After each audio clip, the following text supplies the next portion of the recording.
सामाजिक और आर्थिक गैर बराबरी का अंत करना। बदलाव को, जो भी बदलाव हुआ है संघर्ष से, अगर उस बदलाव को हमें मंजिल तक पहुंचाना है तो हमारे लिए सबसे जरूरी है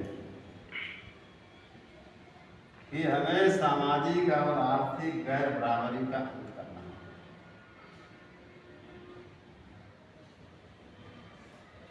जब ये कॉन्स्टिट्यूशन बना तो बाबा साहब ने कॉन्स्टिट्यूशन असेंबली में, संविधान सभा में उन्होंने इस बात को रखा कि 26 जनवरी सन 1950 के बाद हमारे लोग विरोधाभास की जिंदगी में प्रवेश करेंगे। 26 जनवरी सन 1950 के बाद हमारे लोग विरोधाभास की जिंदगी में प्रवेश करेंगे। राजनीति में बराबरी होगी, एक आदमी का एक वोट होगा और एक वोट की एक कीमत होगी। लेकिन जो वर्टिकल सोशल ऑर्डर है, जो ब्राह्मणिकल सोशल ऑर्डर, या जो इसको इस तरीके समझिए कि ब्राह्मणों द्वारा जो बनाई गई सामाजिक और आर्थिक व्यवस्था, उस व्यवस्था में यह सामाजिक और आर्थिक गैर बराबरी जारी है। इस सामाजिक और आर्थिक गैर बराबरी को जब तक हम लोग खत्म नहीं कर लेंगे तब तक हमारे लोग राजनीति में कामयाब नहीं।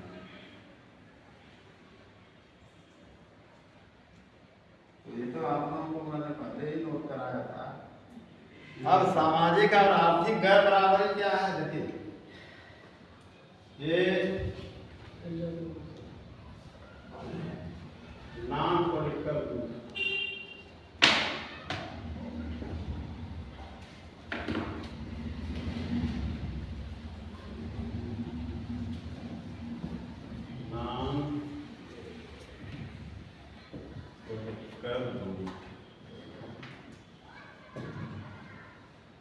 और एक है पॉलिटिकल।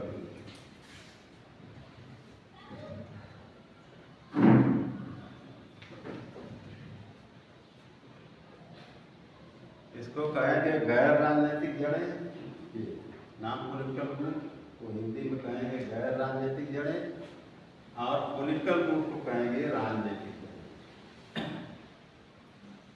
बाबा साहब उधर इशारा कर रहे हैं कि जब तक आपकी गैर राजनीतिक जड़ मजबूत नहीं होगी तब तक आप पॉलिटिकल ग्रुप को पाने में कामयाब नहीं। अब गैर राजनीतिक जड़ें क्या है? गैर राजनीतिक जड़ें वही हैं कि जो हमारा समाज सामाजिक और आर्थिक रूप से गिरा हुआ समाज है। जब रिजर्वेशन का गोलमेज कॉन्फ्रेंस में जब बाबा साहब ने इस बात को रखा तो शायद अंग्रेजों को उन्होंने इसी आधार पर तैयार किया कि हमारे लोग दो तरह की इनकी कैटेगरी है, एक शूद्र है और एक आदि शूद्र है। जो शूद्र समाज के लोग हैं वह सामाजिक और आर्थिक रूप से कम गिराए गए,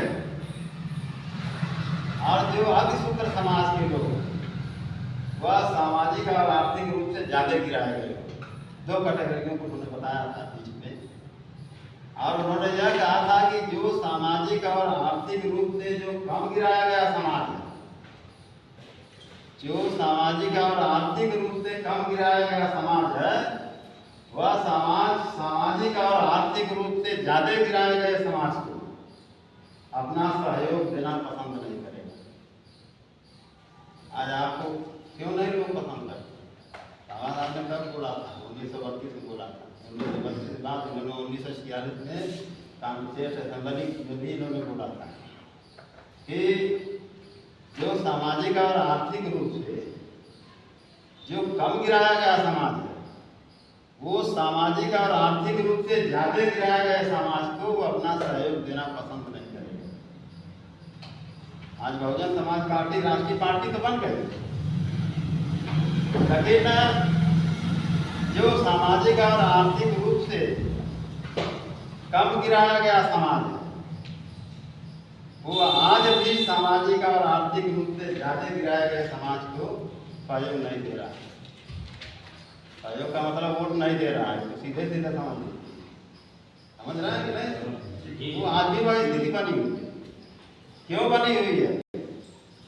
क्योंकि हमारी जो गैर राजनीतिक जड़ें हैं, जो नॉन पॉलिटिकल रूट है, अभी कमजोर है। तो उन्होंने वो कहा था कि भाई इसको जब तक आप समाप्त नहीं करोगे, राजनीति में हमने तो आपको बराबर का अधिकार दे दिया।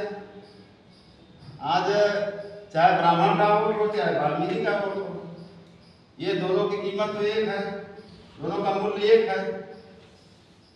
लेकिन जो नॉन पॉलिटिकल रूट है, जो गैर राजनीतिक जड़ें हैं, तो जिससे हम बदलाव को अंतिम मंजिल तक पहुंचाना चाहते हैं, तो उसके लिए हमें सामाजिक और आर्थिक गैर बराबरी का काम करना है। ये बाबा साहब उस बात को बोल रहे थे। 1932 में भी उन्होंने बोला और 1946 में भी उन्होंने बोला,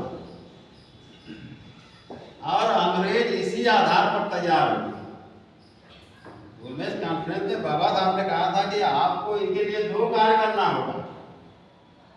पहला कार्य, इसके आगे चल के उन्होंने एक और उदाहरण दिया था कि आपने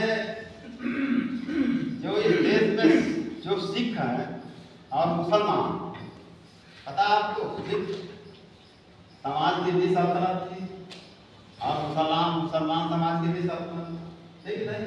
सिखों का राज था और मुसलमानों का भी राज था, तो ताकतवर समाज थे। उनका हिस्सा कांग्रेस देने के लिए तैयार थी, आपका हिस्सा देने के लिए वो ये बोलती थी कि भाई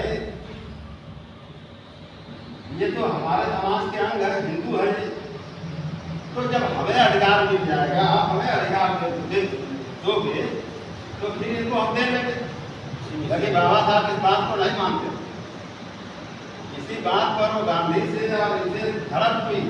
लोग वो कांग्रेस के अंदर गांधी जी को उन्होंने बहुत बुरा भला था और गांधी जी को ये कहा कि ये कोई संत नहीं है। बाबा साहब ने इस तरीके से बोला, संत नहीं है, जगह हुआ राजनेता। और बाबा साहब अभी कहते थे कि कांग्रेस ने इसको गोलमेज सम्मेलन में चयन करके बहुत भारी गलती किया। कांग्रेस ने गांधी जी को यहाँ नेतृत्व करने के लिए कांग्रेस की तरफ से बहुत भारी गलती किया, क्योंकि गांधी को राजनैतिक विषयों का कोई ज्ञान नहीं। जब बाबा साहब ने बोला गांधी को राजनैतिक विषयों का कोई ज्ञान नहीं है, यह भजा हुआ राजनेता मतलब समझते कि वो टिकड़म लगाने वाला, जो कुछ हम हासिल कर पा रहे हैं उसको भी खा डालो, खत्म कर दो, तो इस तरीके से बोलते। तो इन्होंने कहा कि आपने सिखों और मुसलमानों को जो उनका अनिवार्य और पृथक प्रतिनिधित्व, मतलब जो उनका हिस्सा है, आपने महोदय उन्हें 1909 में दे दिया। 1932 में बात रख रहे हैं और उनको हिस्सा कब मिल गया? 9 कहीं मिल गया। उन्होंने कहा कि आपने सिखों और मुसलमानों को उनका जो पृथक प्रतिनिधित्व, उनको अलग से जो हिस्सा, उनको तो आपने 1909 में दे दिया। जब आप गवर्नमेंट इंडिया एक्ट बनाए थे, फर्स्ट इंडिया एक्ट, उसी में आपने इनको दे दिया। और आपने महोदय उन्हें इस देश पर नहीं दिया कि वह सिख है अथवा मुसलमान। आपने इस देश पर भी नहीं दिया कि वह सिख है अथवा मुसलमान। बल्कि आपने उनको इस बेस पर उनको उनका राजनीतिक अधिकार दिया कि सिख और मुसलमान समाज हिंदू समाज का हिस्सा नहीं। सिख और मुसलमान समाज जो हिंदू समाज का अंग नहीं है, हिस्सा नहीं है, उनका अलग सा पता है। तो उसी तरीके से जो डिस्प्रेस्ड क्लासेस के लोग हैं